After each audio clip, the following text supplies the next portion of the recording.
সরকার যুক্তরাষ্ট্রের সঙ্গে একটি চুক্তি করতে যাচ্ছে, যে চুক্তির ধারাগুলো প্রকাশ্যে জানানো হবে না।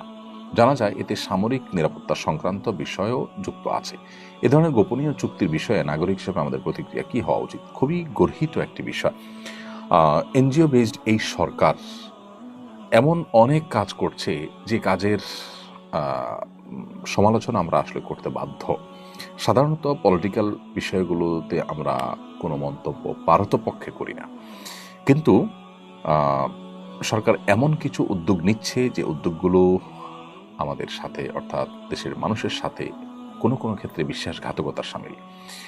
যেমন জাতিসংঘ মানবাধিকার কমিশনকে ডেকে আনা এখানে, এটা সরকারের রুটিন কাজের মধ্যে পড়ে না এবং একটা ইন্টারিম গভর্নমেন্টের কাজ হয় না। এটা যে কাজগুলো আসলে নির্বাচিত সরকাররা করতে সাহস পাবে না, সেরকম অনেকগুলো কাজ এনজিও বেসড এই সরকারের বিভিন্ন গুরুত্বপূর্ণ ব্যক্তিবর্গ তারা তলে তলে এই কাজগুলো এখন করিয়ে নিচ্ছে।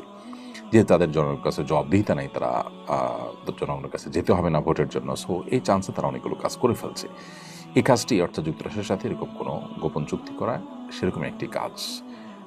জনগণের ট্যাক্সের টাকায় চলা সরকার কোনোভাবেই জনগণের কাছে লুকিয়ে কোনো চুক্তি করতে পারে না। আমি মনে করি এটা গর্হিত কাজ এবং এখান থেকে সরকারের সরে আসা উচিত।